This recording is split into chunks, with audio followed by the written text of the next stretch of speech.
Hi, I'm Eyal. A good day, everyone. Welcome to today's sessions on the true cost of NoSQL DBaaS options. A little bit about Scylla. We have the team behind Scylla, a real-time big data database. Scylla is a drop-in replacement for Cassandra and DynamoDB with 10x the performance and low tail latency. Again, a little bit about myself.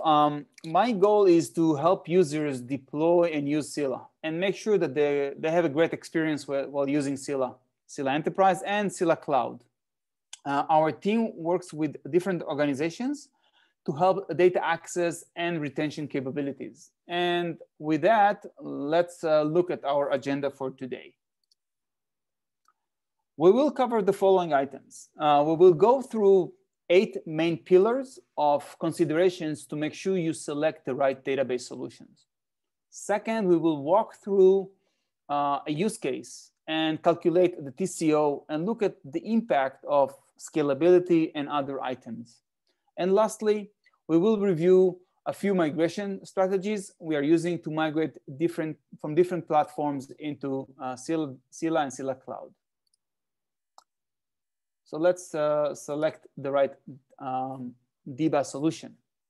As more and more applications are moving to cloud, developers require the complete ecosystem to be managed. So they don't want to manage different parts of the system. The fully managed environment helps them increase the productivity and reduce the time to market for the business application. The monthly charges are not the only cost associated with DBaaS solutions. There is performance, availability, resiliency, and controllability aspects that you should take into account. Let me walk you through the process we recommend our users and prospects in the journey of selecting the right DBaaS for their specific use case.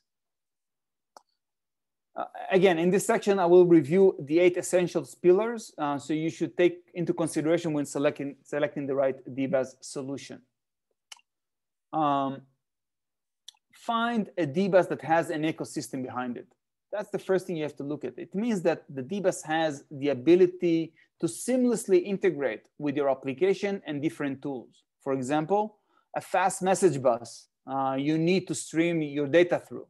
If you find that you need to build a one-off solutions to support a unique DBaaS, the experience shows that it will be more expensive than getting the off-the-shelf solution. I would recommend you to review all the application's data ingress and egress requirements and make sure that your DBaaS solution supports a market-known and established solution for these data pipelines. That will save you a lot of cost down the road. Second thing, have a native support for your programming environment. Make sure that the DBaaS solutions you select has a supported, integrated driver for your programming environment. More than that, you can even achieve better DBaaS efficiency if your DBaaS provider publishes a performance driver for your specific application languages. It will increase both the client and the DBaaS efficiency. Think about elasticity as the next point of consideration. DBaaS solutions should provide a fast and non-intrusive scaling capabilities. If your DBaaS solutions start airing out when you're, let's say, at 75% of capacity, the DBaaS vendor is forcing you to over-provision, basically. Now, we'll be creating excess capacity if you do that. So you have more resources available to you for compensating something that is a DBaaS internal scaling problem. Also, you need to learn how the DBaaS is able to handle your peak traffic. Learning that your DBaaS cannot handle your peak traffic in real time is really bad experience.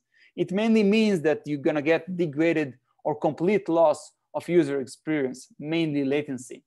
Elasticity also means that availability of a DBaaS resources in different regions that your application is being deployed at.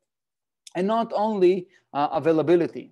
You have to make sure that your DBaaS vendor can provide capacity instantly at a certain regions that your application is being developed. one of the main reasons organizations move to DBaas solution is to guarantee a business continuity. Organizations would like to make sure that they have zero downtime and customers and users can safely interact with the application 24/7, 365. Solutions that have a masterless architecture have a better resiliency, as there is no single point of failure that can bring the cluster down. Masterless architecture help even out the workload on the different servers that deploy underneath the DBaas solutions, without creating bottlenecks or requiring complex and pricey load balancing system to make sure that the load is well distributed and there is a failover conducted in a smooth way and a timely manner. Select a solution that delivers a built-in resiliency, a solution that does not force you to purchase premium auxiliary products just for the simple task of having high availability, some type of a connection between different data centers and so on, which can be very costly. For many organizations also, for the next point is, user experience is measured on being on time all the time. So does your DBaas solution should be. A query that times out on your client means lost revenue. DBaas solution that has no SLA on latency factor can hurt your user experience. The latency impact is most apparent when your application is stressing out and the throughput capacity of the planned capacity that you have on the DBaas solution. Selecting a DBaas that provides latency guarantees under max throughput load will prove to be the right solution when your business is experiencing record high transactions and activity. Make sure you select a DBaas solution which have throughput and latency metrics available to your operations team. These metrics will help you make the right capacity planning and plan for the future growth as well. The fifth point I would like to talk about, and you might not be seeing it today, but you need to plan for future growth and how you can actually cost effectively scale your business and DBaas solution without seeing an exponential DBaas cost growth. For example, many DBaas solutions charge you per write and read units. Well, initially these charges, and you'll see it in this presentation, while these initial charges seems to be small compared to your storage cost, you might realize the storage cost is the least costly part of the system. Let us take, for example, a read unit that will cost you 1 pro mile of a cent. It means that it's 1 cent divided by 1,000,000. Now, when you grow your customer base, let's say to 10,000 active users per second, each of those each one of them reading 1 block at a second, a year of those just the reads will cost you over $3,200. And that's for only 10,000 operations per second happen on that specific cluster. What happens if your user application requires more than 1 block of reads per second? At that point, just start multiplying those thousands of dollars every time. These reads and writes operations can become very expensive over time. The sixth point I want to talk about is how do you make sure that you keep control of those costs? You have to make sure that you are not locked in to a database solution that introduced thick walls to prevent you from easily migrating to a new one. And make sure that you find that most cost-effective solution. Such migration should have no or minimal impact to your application and cost of ownership. Systems like Kubernetes offer you agility of selecting infrastructure, moving workload from one cloud service to another with minimal impact. Selecting a DBaas that is cloud agnostic and can make use of such systems will make your migration operations feasible and save you money at the end down the road. The seventh point I want to talk is about basically creating that there are no limits that you can find yourself. So a single application using a DBaas as data repository will introduce different workloads. You find DBaas solutions that you have to find a DBaas solution that is not limiting you to a narrow possible workload or payloads. We see that in the DBaas market, that different services have different read and write characteristics and capabilities. Some DBaas solutions even limit the size of your data items or the total storage you can actually have per instantiation. Can your application work within those narrow boundaries? For example, we see Cassandra deployments that are hundreds of nodes just to overcome the barrier of data storage limitation of 1 terabyte of storage per node, resulting in a complete waste of compute resources. You need to make sure your DBaas solutions offer you operational continuity and scale under those extreme throughput, latency, and storage requirements that you'll see as your application grows. The 8th point is, should be pretty obvious. To understand your system behavior, you need to have an observation tool and capabilities. What are the capabilities of your system? A powerful monitoring system is required for you to understand both the database and how your system is interacting with that system capabilities. The monitoring not only provides information about your data store deployment, but also data about your application's efficiency while using that database as a service. You will be able to learn about your data patterns that might cause, for example, parasitic latencies, increasing cost, and even malicious access patterns. So if you have those monitoring and observation tools integrated with your DBaas solutions, it will help you grow your business without finding a lot of hurdles along the way. Make sure your DBaas solution provide an easy to consume observation system to learn about your database interaction and with the information about your application. So let's talk about a little bit about the separations of duties and how do you actually use the DBaas solution. So, other benefits you should look from a managed and solutions that you have to look from a managed service that you deploy. One, you have to make sure you have to look in a DBaas solution that there are no operational learning curves. All you need to learn is how to access your data. The cloud vendors manage the clusters for you. Second thing is all the backup, upgrades, maintenance, all these workloads are no longer part of your daily routine. You care only about your application. The third point is that you buy what you need, no more, no less. The provision capacity is adequate to your need and to your costs. The fourth point is speed of provisioning. You no longer need to deal with 10, 15 procurement processes, somebody who's handling the hardware, other one handling the operating system, network, software licenses, consultant. All of that should be out of that way. You should get a true one-stop shop for your database solution. That will help you make sure that you have an efficient DBaas solution. So make sure your DBaas solutions meet these requirements and you can focus on your business. Now, let's see the total cost of ownership and what it means from a DBaas perspective. So most of you will start with an idea of using a DBaas. So using a DBaas solution is a great idea. I just need you to take notes on the process you have to follow in order to make sure you have deployed the right DBaas solution and that your deployment is optimized to support your application. The table that you see here on the screen is a snippet of a process we use with our prospects to make sure their evaluation of Scylla Enterprise and Scylla Cloud offerings is successful. Evaluation of a DBaas total cost of ownership includes more than just your monthly bill that you calculate for supporting, for example, a production application throughput. Yes, in this table, there are many one-time cost items that you will see. However, amortizing them over the course of the development cycle and the life cycle of the application will give you a much better understanding of your total cost of ownership. And I'll touch on some of them. Most of your items of cost will be the time consumption of systems and people.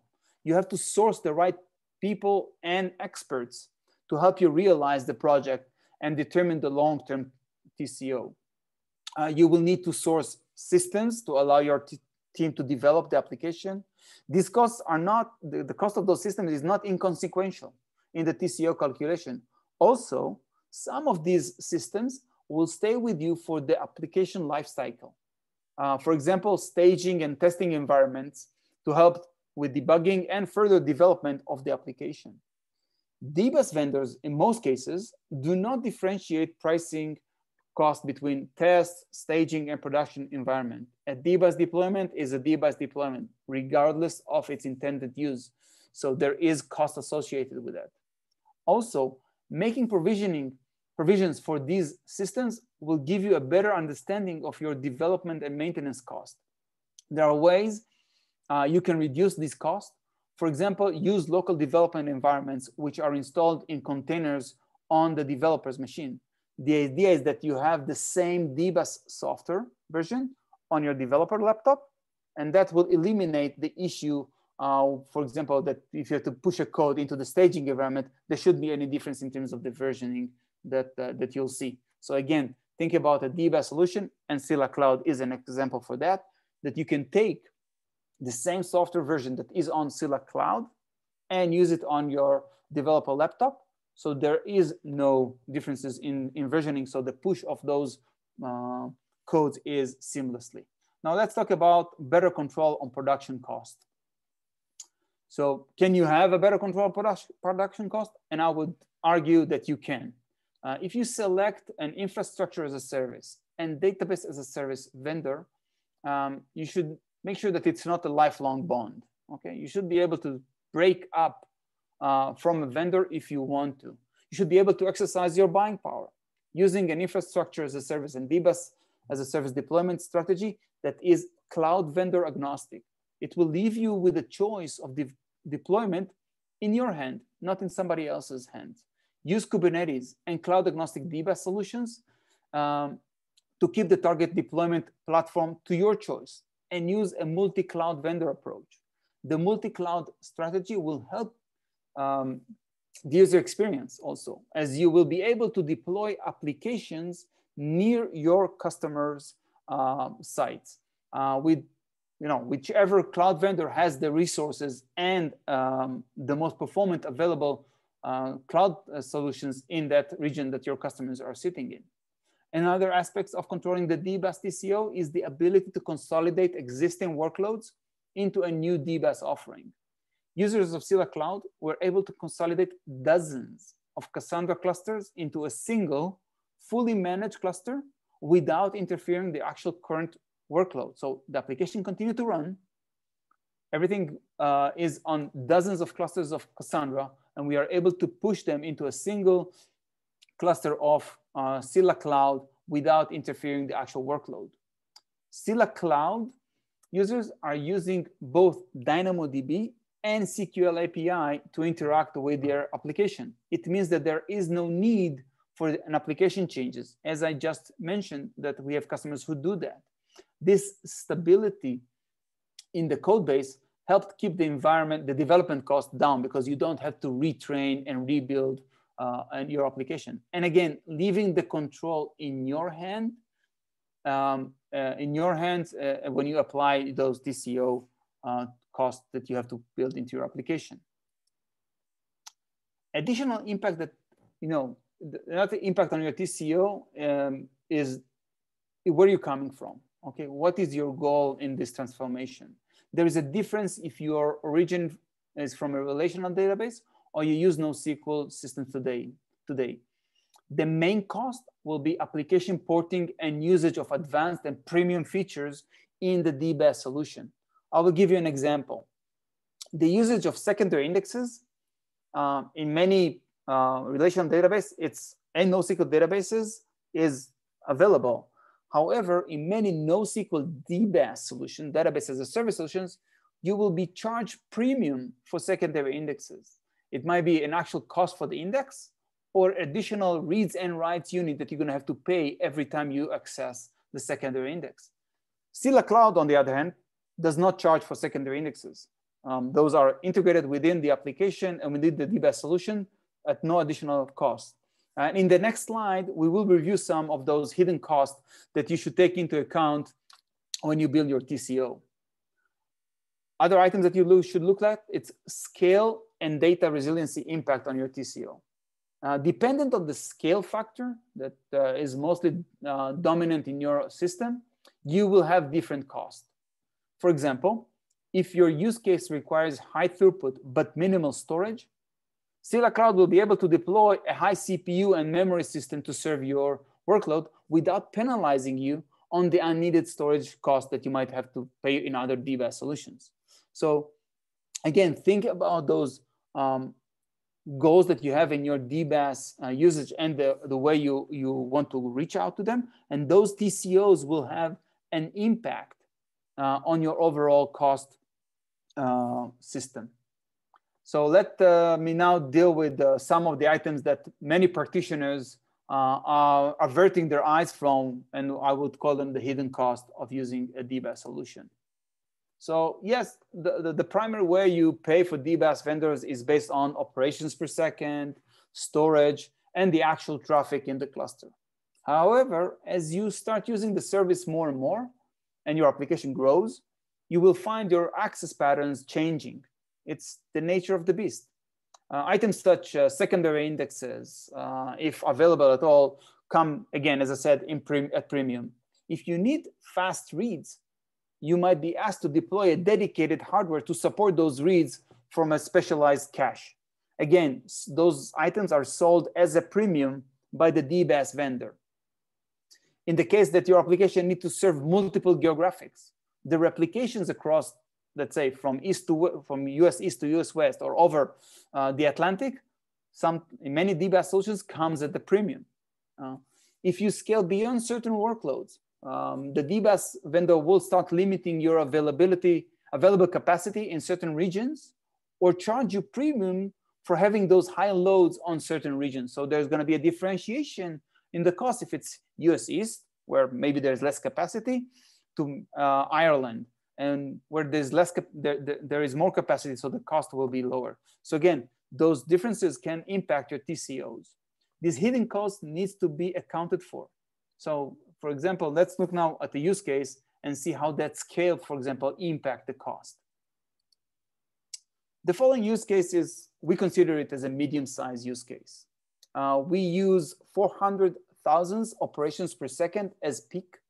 We want to look at guaranteed latency at less than 20 milliseconds for both read and write. The payload should be sub 2 kilobyte. And we're looking at 75% reads, 25% write ratio, and a total storage of 3 terabytes of unreplicated data. The pricing information you see here was retrieved last week.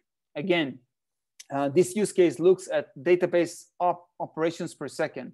Applications constructed out of multiple microservices can easily create workloads of 400,000 database operations per second. Think about, let's say you have 40,000 concurrent users for your application. Each one of them can easily create 10 reads and writes operations each time they interact with your application. We use for both AWS Keyspaces services and for Azure Cosmos, the higher consistency level reads. For AWS Keyspaces and Azure Cosmos, we accounted the provision capacity, which is roughly 33 to 40% cheaper than the on-demand. For the Astra, we favored the C instances type over the Ds, as the D instances have more storage capacity, which is not required here, and they will cost more. So we definitely looked at the most efficient cost from our side. The payload we use, again, is less than 2 kilobytes. If you have larger payloads, again, it will favor Scylla even more, as the number of reads and write units is linearly linked to the size of your payload. So you will increase the payload, you'll have to pay more money for those DBaas solutions. So with larger payloads, users are required to purchase more read and write units. While with Scylla, the price is not changing based on the payload, as long as there is enough capacity in terms of bandwidth to the servers themselves. Changing the storage factor will leave the price difference ratio between Scylla and Astra at the same level. If you need, for example, more indexes, both AWS and Azure will charge extra read and write units, and the pricing above that you see here is reflecting only a single index. Again, Scylla does not charge extra for additional indexes. AWS does not have a multi-DC deployment capabilities. Azure and Scylla does, as well as the Astra one. AWS and Azure do not provide latency SLA. Okay, with Scylla, your latency requirements are baked into the sizing. So when you are interacting with Scylla, you will tell us the throughput that you need. We'll tell you the sizing, and you can actually get a guaranteed on the latencies that you have to for your application. Again, Scylla provides at this cost. The instances, the software licenses, and the premium support are included in this slide. Now let's see, okay, this is the use case. You might say, okay, I have a smaller use case that I want to use. Some viewers here might say that 400K is a little bit of on the higher side of is not the use cases, but scaling Scylla will keep the edge compared to other solutions. You are welcome to check the price differences yourself. All the prices that we quote here are public information. So as you can see in the slide, the cost of the other database solutions as a service will exponentially grow, while Scylla have linear or even less than linear growth in the cost based on the operations per second. The TCO that we covered until this point is based only on CQL API or Cassandra-based API, and the comparison of identical services provided by both AWS, Azure, DataStax, and Scylla. So now let's look at another API-based comparison, which is the DynamoDB API comparison. The above is the same use case. However, the difference here that we are using the AWS Dynamo API, and it's based on same comparison with Scylla Cloud alternator offering. So you can have a Scylla alternator on Scylla Cloud today, which is the DynamoDB API. The alternator offerings provide a DynamoDB compatible API, so you can deploy DynamoDB-like offerings at any cloud on any cloud offering. So you can have the same alternator deployed on Google Compute, on Azure, and so on and so forth.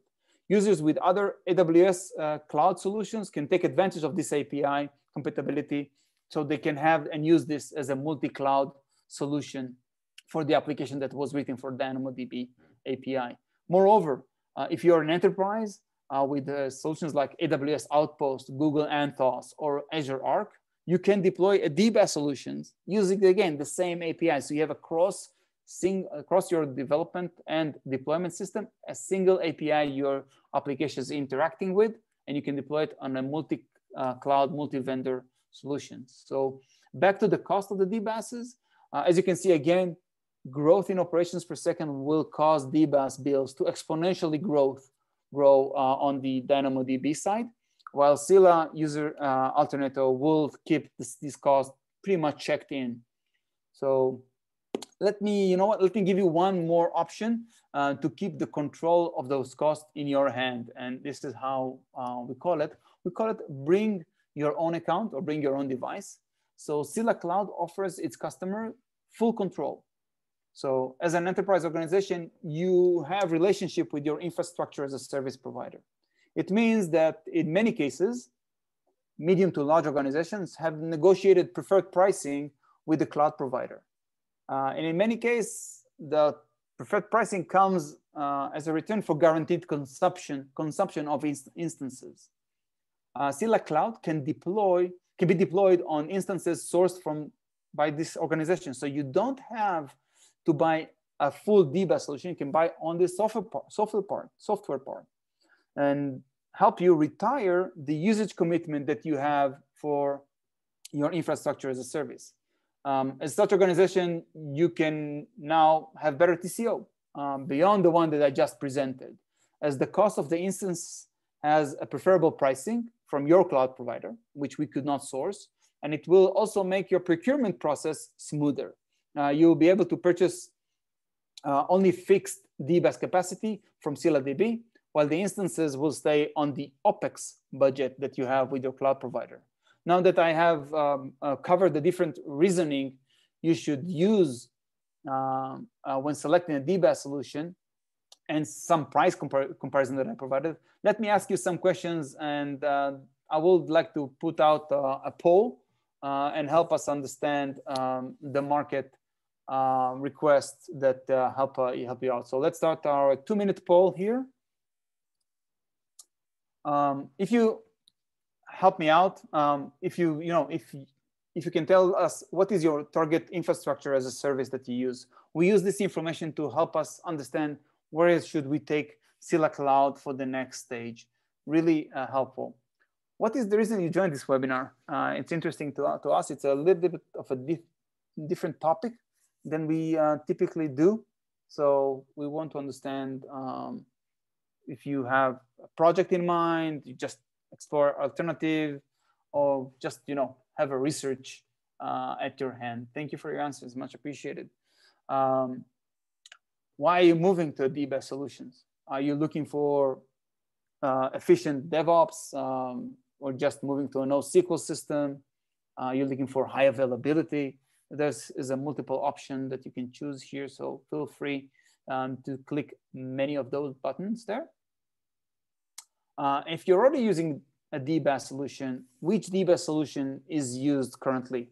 Again, multiple choice. If you're using DynamoDB, Cosmos, Bigtable, if you're using some kind of a relational option there, I don't think it presents everything, but think about RDS, Aurora, Cloud SQL, yeah, or MariaDB that happens on different systems. So really appreciate your answers. Those are great answers. Again, we want to understand what should be our next goal from perspective of where do we want to deploy Scylla more. I see that.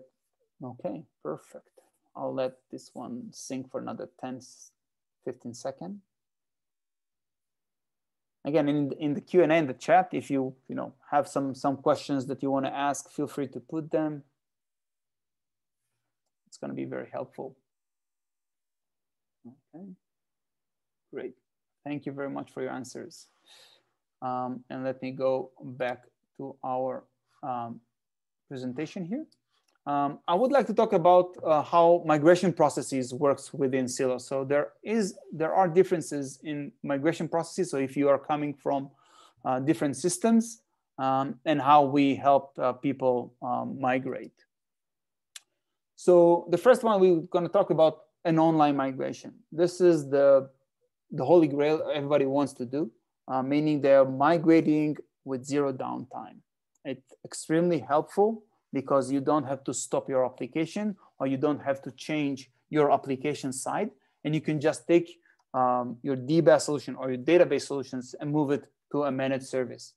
We can help do those migrations, and we're moving similar systems, for example, from Keyspaces, from Astra, from Cosmos, and DynamoDB, Apache Cassandra, DSE, and others. We help customers move away from those into Scylla Cloud, and we're doing it on a daily basis. We do that with zero downtime. So you come with your solutions, we'll help you out. Again, you will be using different tools. For example, if we can do a dual write, we'll do the dual writes to prevent any data loss. There are other tools that we can use to do that, like our Scylla Migrator that is based on Spark, that will help us read the tables from one solution and put them into the other. Again, it's possible from our perspective to do a complete migration from an existing solution to Scylla Cloud with zero and no downtime.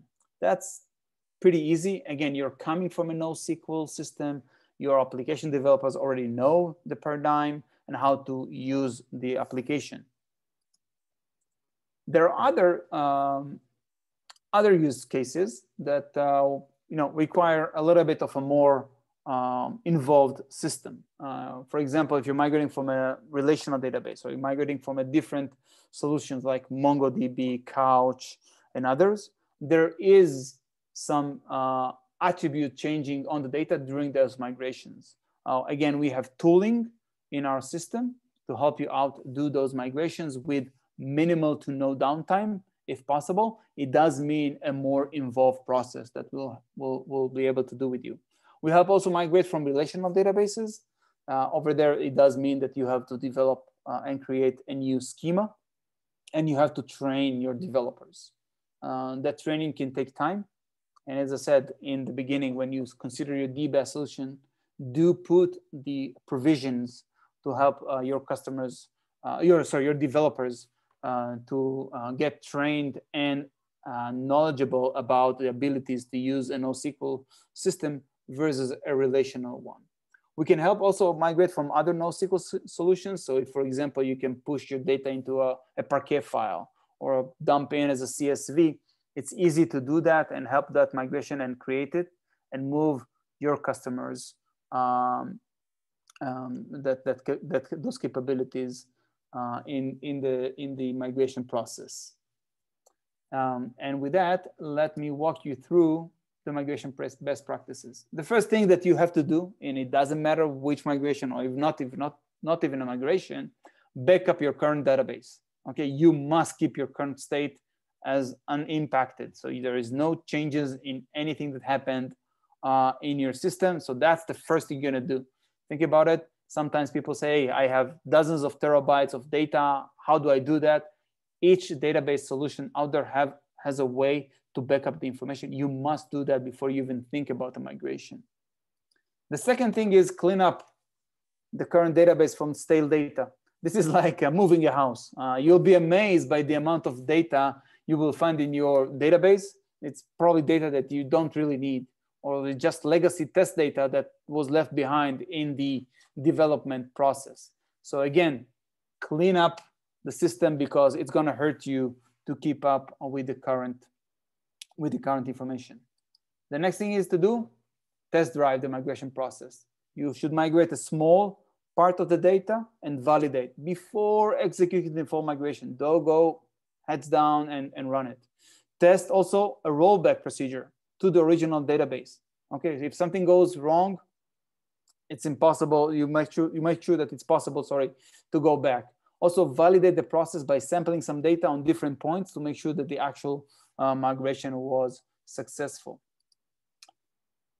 Most important, during the migration, put a monitoring stack. I spoke about monitoring initially in this conversation. And you have to understand that you must have that capability. So monitoring in stack for both the original database and the target database. Also put a monitoring stack on the application. So during the whole migration, you want to make sure that the migration process does not impact your workload or the application and your users. Keep in mind that migrating takes time. So plan for some days because for large data sets, it can take time to stream the data. So you make sure that you're on track with different trends that and behaviors that you see either in the legacy or the target database along the time. And the next step would be actual copy, moving the data to the new database. So before you fade away the original database, make sure that there is no live connections to the older database. Make also sure that all the users and the stakeholders are aware of the process that you're doing and if there are any limitation.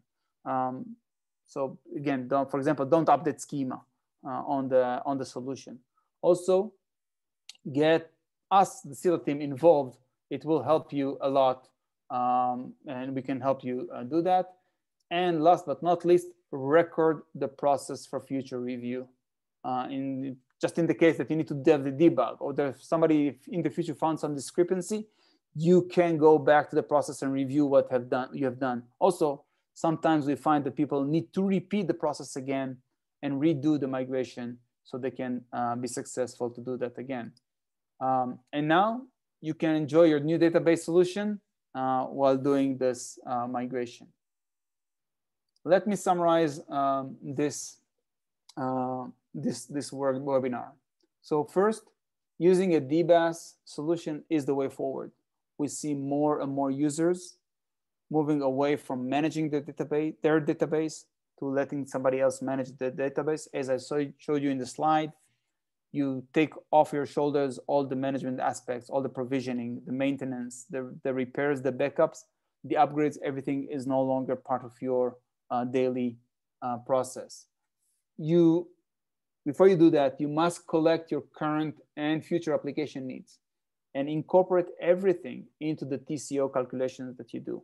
Think about the development cycle, the testing, the provisioning of test systems, staging, how your developers are going to be interacting with the database as a service, and so on and so forth. So make sure that you collect all that information and understand also what is the future needs of the application. So you have to scale. As I said, scaling can be costly. If you need to scale linearly in terms of users, you'll find that you scale exponentially with the cost of the DBaas. So again, keep those points in mind. Another item we spoke about, do not give away your buying power. Make sure that you don't lock yourself into a solution that there is no way out of it.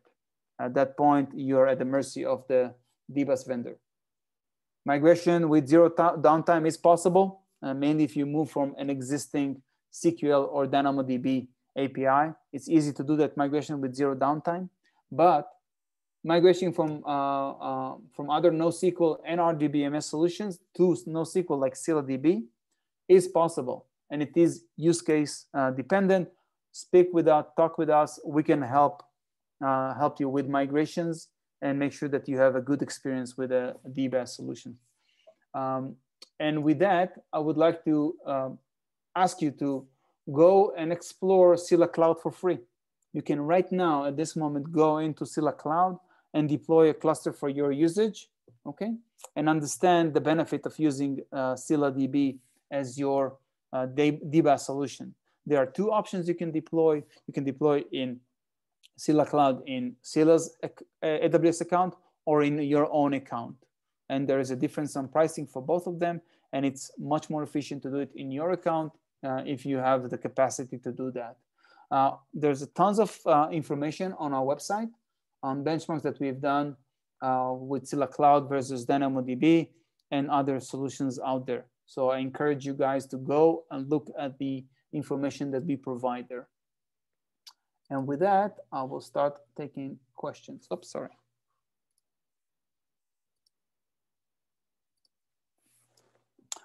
Okay, let me go for the Q&A.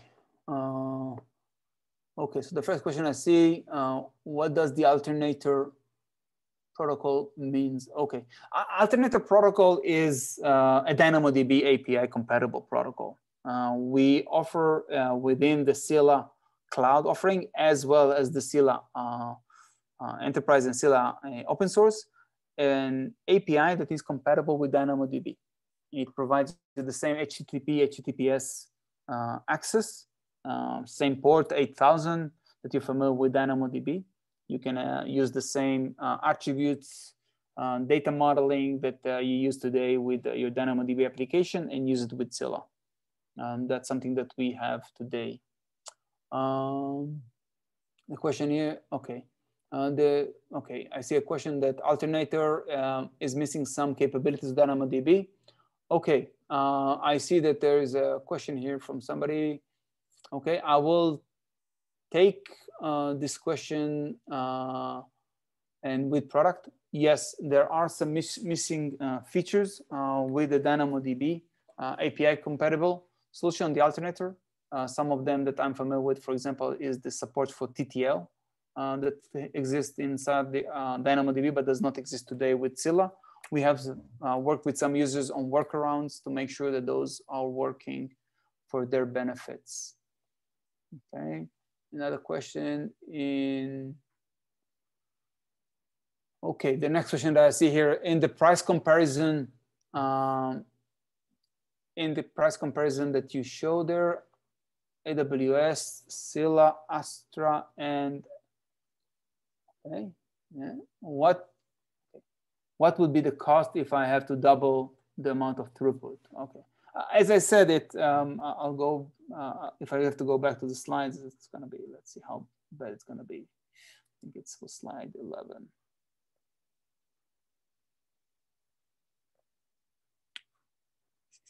Let me go there. Yeah. Okay, so yeah. If you double, most likely some of the solutions will choke, to be honest. It will be extremely painful to do that higher throughput, mainly because you will see a growth in linear scalability in Scylla. Let's say you need 1 million operations per second under 2 kilobyte payload, and you have the guarantee of latency of less than 20 milliseconds here. It means that if you go to our website, you will need roughly either 6 i3-8X launches, or you can use 3 i3-16XL. So you're going to be doubling the cost on the Scylla side. I'll have to do the calculations for the others. In general, when you start, if you see both on the AWS and the Cosmos side, the cost of the transactions per second is the most dominant aspect. So it's no longer a storage play, it will be an operations play. And it will most likely, the actual cost will more than double here, because the storage cost is becoming inconsequential in this case for both Cosmos and AWS. About Astra, I have to check, because maybe it also will be able to grow linearly, although it's going to be still going to be more than double than the Scylla one, almost triple the cost in that case. And that's the questions that I've seen until here. Feel free to post more questions, guys. Happy to answer those. All right. I would like to thank you, everybody, for attending the webinar. Much appreciated the time. And I'll see you in our next one. Thank you.